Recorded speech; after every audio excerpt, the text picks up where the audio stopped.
La deuxième semaine de juillet, j'avais décidé de totalement arrêter mes entraînements, tu vois.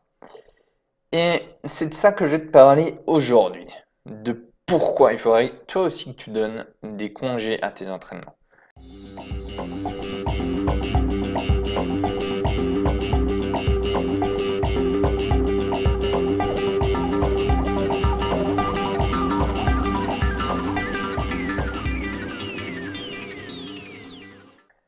Alors comme tu sais, à côté des personnes qui disent ne pas avoir le temps de s'entraîner, il y a des personnes peut-être comme toi qui devraient s'accorder des time-out, des temps morts, tu vois, à leurs entraînements. Et pourquoi ces personnes-là le devraient? Bah déjà, si elles ont besoin de prendre une pause, c'est que ce sont des personnes qui ont choisi de construire des bonnes habitudes, de construire une routine d'entraînement, de construire une routine alimentaire aussi, de se fixer des objectifs à atteindre, de se donner des deadlines, de suivre toutes ces performances avec un outil de suivi.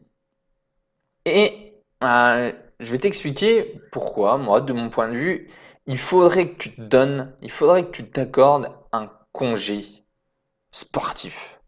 Alors du coup, tu l'as compris, cette vidéo, elle va surtout s'adresser aux personnes qui sont sportives. Donc, si toi, t'es encore menotté du canapé, je t'invite à aller regarder d'autres vidéos de ma chaîne. Alors moi, personnellement, pourquoi j'ai mis une petite période de congé dans mes entraînements? Bien, déjà, je me suis rendu compte petit à petit que au fil des semaines, j'ai j'ai constaté ça sur 3 semaines, mes performances diminuaient. Je l'ai constaté parce que, comme je te le disais, j'ai un outil de suivi. Je sais ce que j'ai fait pendant mes entraînements, je sais ce dont je suis capable à l'instant T, et j'ai bien constaté qu'avec le temps, mes performances diminuaient.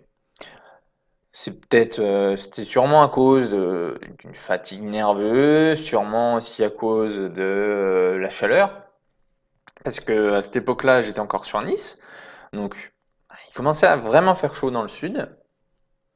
Et donc j'ai décidé de me prendre une petite semaine tranquille, au calme, sans aucun entraînement, pas de sport du tout. Et du coup, c'était quoi l'intérêt? Pourquoi j'ai fait ça? Bien, l'intérêt de se prendre une petite période de vacances sportives où tu ne t'entraînes plus du tout, eh bien, c'est une façon d'amener un retour au calme, tu vois, dans ton corps, dans ton esprit. Te dire que bah, tu as déjà fait tout un chemin, tu peux prendre un petit peu de repos. Dans une année, une semaine, c'est pas grand-chose. Et c'est ce qui va te permettre bah, de revenir correctement et au lieu de descendre les escaliers et de foutre en l'air toutes tes performances, ben, cette semaine-là, elle va te permettre de reprendre de l'énergie, de te réparer un peu physiquement et bah, de continuer bah, ton chemin vers ton prochain objectif. Mais là, je te parle de mon cas. Je te parle du cas d'une dégradation de performance. Mais c'est pas le cas de tout le monde. Peut-être que toi, ou d'autres personnes, si tu n'as pas eu pour l'instant, si tu n'as jamais eu de période comme ça où tes performances diminuaient, où tu es toujours sur une pente ascendante au niveau de tes performances et au niveau de l'atteinte de tes objectifs, eh bien, j'ai envie de te dire que finalement, ce congé sportif, il te sera aussi profitable. Il te sera aussi profitable dans plusieurs cas. Déjà, si tu le prends en été, chose qui est, je te le conseille, parce que bon, sur plusieurs plans, c'est ce qu'il y a de mieux. Ça va t'éviter de t'entraîner pendant les fortes chaleurs. Donc du coup, d'avoir une baisse de performance qui ne sera pas forcément justifiée.